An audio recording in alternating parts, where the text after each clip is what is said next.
গতকালকে যখন আমাদের এই ফ্যাসিস্ট রিজিমের যে সরকার পদত্যাগ করে চলে গিয়েছেন, পতন হয়েছে যখন তার এই গণঅভ্যুত্থানের মাধ্যমে, তারপরে আমাদের প্রধান যে কাজটি ছিল সেই কাজটি ছিল আসলে আমাদের একটি অন্তর্বর্তীকালীন সরকার গঠন করা, যেই সরকার সাময়িক সময়ের জন্য এই দেশ পরিচালনা করবে আসলে, এবং একটি সুষ্ঠু নির্বাচনের ব্যবস্থা করবে, যে নির্বাচনের মাধ্যমে জনগণের সরকার এই দেশটি চালাবে। সেই জায়গা থেকে এই অন্তর্বর্তীকালীন সরকার দেওয়ার আমাদের প্রধান যে একটি শর্ত ছিল, সেই শর্তটি ছিল এই যে সংসদ, এই সংসদটিকে বিলোপ করা, ভেঙে দেয়া। সেই জায়গা থেকে যখন কিছুক্ষণ পূর্বেই এই সংসদটিকে ভেঙে দেওয়া হয়েছে রাষ্ট্রপতির আদেশক্রমে এবং তিন বাহিনীর প্রধানদের পরামর্শক্রমে, সেই জায়গা থেকে আমরা বিশ্বাস করি আমাদের যে পরবর্তী ধাপগুলো এগুলো সহজ হলো। আপনারা দেখবেন অল্প কিছুক্ষণের মধ্যেই আসলে আমাদের যে অন্তর্বর্তীকালীন সরকারের যে পূর্ণাঙ্গ প্যানেল সেটি প্রকাশ পাবে। আপনারা ইতিমধ্যেই জানেন যে আমাদের এই প্যানেলের প্রধান উপদেষ্টা হিসেবে থাকবেন প্রফেসর ডক্টর মোহাম্মদ ইউনূস, যিনি শুধু এই বাংলাদেশে নন, পুরো বিশ্বে এমন একটি ফেস যার গ্রহণযোগ্যতা প্রশ্নাতীত।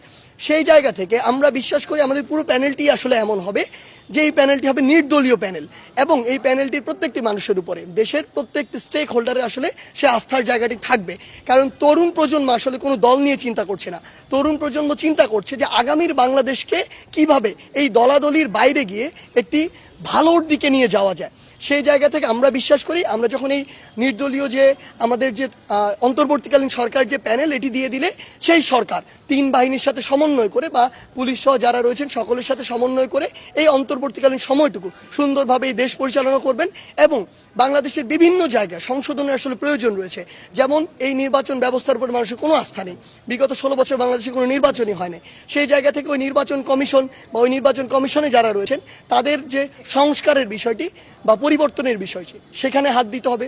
সংবিধানের বেশ কিছু জায়গা রয়েছে, বেশ কিছু ধারা রয়েছে যেখানে পরিবর্তনের জন্য কাজ করতে হবে। এমন বাংলাদেশের বিচার ব্যবস্থা থেকে শুরু করে বিচার ব্যবস্থা বা আপিল বিভাগে ওই সকল বিচারকদেরকে বসানো হয়েছিল যারা আসলে ওই দলের তোষামোদি করত, সেই জায়গাগুলোতে আমাদের হাত দিতে হবে। আমরা চাই বিবেকবোধ সম্পন্ন মানুষ যারা আইনের মধ্যে থেকে আইনের মতো করে চলে বাংলাদেশকে একটি সঠিক দিকে নিয়ে যাবে।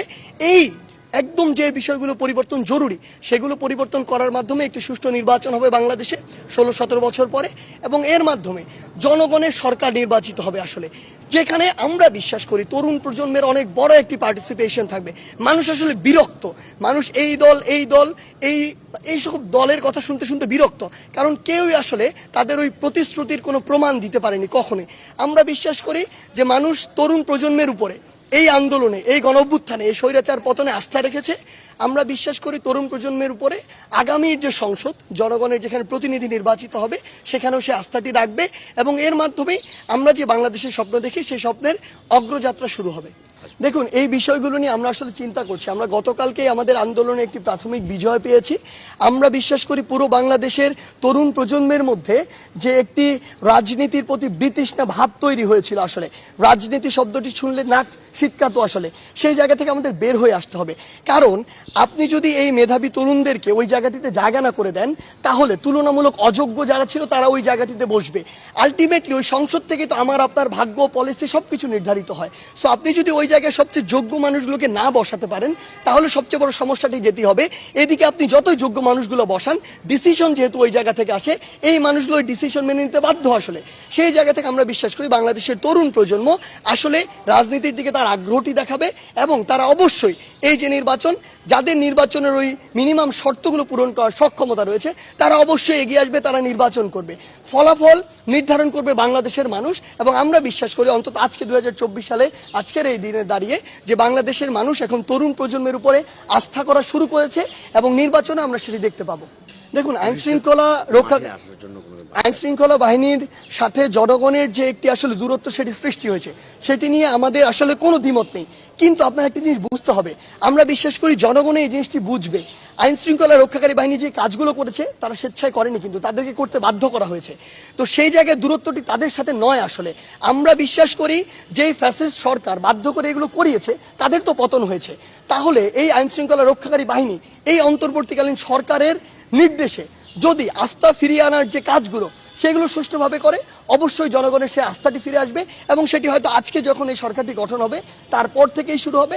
এবং আমরা বিশ্বাস করি আইন শৃঙ্খলা রক্ষাকারী বাহিনীর সাথে যে সুসম্পর্কটি হওয়া প্রয়োজন সেটি আবার গড়ে উঠবে। কারণ আলটিমেটলি আপনি যদি দেশ চালাতে চান, শৃঙ্খলা সবচেয়ে গুরুত্বপূর্ণ জিনিস। না, দেখুন, সেটি হচ্ছে সশস্ত্র বাহিনীর একটি প্রেস ব্রিফিং, সেটা তারা তাদের জায়গা থেকে বলেছে, কিন্তু কারা এটাতে থাকবে এটা নির্ধারণ করবে ওই আন্দোলনকারীরাই, যেই আন্দোলনকারীরা এই স্বৈরাচারের পতন ঘটিয়েছে। এখানে আমরা বিভিন্ন দলের মতামত নিতে পারি, তাদের পরামর্শ নিতে পারি, কিন্তু কেউ একজন প্রেসক্রাইব করলো আমরা সেটি প্রকাশ করবো, সেটি কোনোদিন হবে না। বাংলাদেশের মানুষও সেটি কোনোদিন চায় না, মেনেও নিবে না। বাংলাদেশের জনগণ যা চায় তরুণ প্রজন্ম সেদিকে যাবে, এবং তাদের চিন্তাকে মাথায় রেখে আসলে আমরা এতদিন আমাদের কাজগুলো করেছি বলেই আমাদের একটি প্রাথমিক বিজয় হয়েছে। সেই জায়গা থেকে পরবর্তী বিষয়গুলো আমরা তাদের ওই চিন্তা বা পরামর্শকে প্রায়োরিটি দিয়ে জনগণকে সামনে রেখে নির্ধারণ করব। দেখুন, আসলে ব্যাপারটা হচ্ছে এখানে একটা অন্তর্বর্তীকালীন সরকার হবে, এরপর একটি নির্বাচিত সরকার হবে। ওই নির্বাচিত সরকারের প্রতি আমাদের তরুণ প্রজন্মের কিছু পরামর্শ আছে। আমরা এখন এটা বলে দিতে পারি না আমরা এটা করব, এটা নির্ভর করবে জনগণ কাদেরকে ওই নির্বাচিত সরকারে রাখছে। আমাদের জায়গা থেকে স্পষ্ট একটি বার্তা থাকবে ওই নির্বাচিত সরকারের প্রতি যে আপনারা অবশ্যই, আপনাদের কাছে রিপোর্ট রয়েছে, আসলে ইভেন আপনারা ওই অফিসে যদি গিয়ে একদিন খোঁজ নেওয়ার চেষ্টা করেন, সেটা যে কোনো আইন শৃঙ্খলা রক্ষাকারী বাহিনী হোক, গোয়েন্দা বাহিনী হোক, যে কোনোভাবে তাদের ওই ট্র্যাক রেকর্ড কিন্তু রয়েছে যে কারা এই কাজগুলো করেছে। একজন মানুষ তার সারা জীবনে এরকম দুর্নীতির সাথে জড়িত আর তার এটি কেউ জানে না, প্রমাণ নেই, এটি হতে পারে না, কখনোই সম্ভব নয়। মিথ্যা জিনিসের কোনো না কোনো প্রমাণ থেকে যায়। সেই জায়গা থেকে আমরা বিশ্বাস করি অবশ্যই তাদের ওই যে অপকর্মগুলো সেগুলোর বিরুদ্ধে ব্যবস্থা নেওয়া উচিত, এবং আমরা বিশ্বাস করি বর্তমানে যারা এই জায়গাগুলোতে রয়েছে তাদেরকে সর্বোচ্চ সততার সাথে, স্বচ্ছতার সাথে তাদের দায়িত্বগুলো পালন করা উচিত। দেখুন, বৈষম্য বিরোধী ছাত্র আন্দোলন এবং বাংলাদেশের বিভিন্ন যে স্টেক হোল্ডার রয়েছে সকলের মতামতের ভিত্তিতে ওই ফেজগুলোকেই আমরা নিয়ে আসছি বা পরামর্শ দিচ্ছি বা আনার চেষ্টা করব, যাদের এই ইন্টেনশনগুলোর কোনো অ্যাকচুয়ালি ট্র্যাক রেকর্ড নেই অতীত থেকে শুরু করে আমরা যদি চিন্তা করি, এবং এরকম অপকর্মের বা এমন কিছু একটা যা করা উচিত নয় এই রেকর্ডগুলো যাদের নেই, এরকম মানুষকে আমরা এখানে সাজেস্ট করছি। তারপরও যদি কারো এরকম ইন্টেনশন থাকে, সেই জায়গা থেকে আমরা বিশ্বাস করি জনগণ আমাদের সাথে আছে। জনগণ যদি মনে করে যে তারা তাদের দায়িত্ব অবহেলা করছে, তারা অন্য কিছুকে প্রশ্রয় দিচ্ছে, আবার জনগণ রাস্তায় নামবে।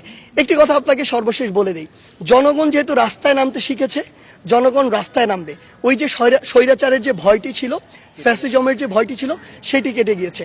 আপনি আজকে জনগণের ইচ্ছার বিরুদ্ধে কিছু একটি করেন, আমি বলে দিচ্ছি কালকে আবার লক্ষ লক্ষ মানুষ রাস্তায় নামবে। ধন্যবাদ।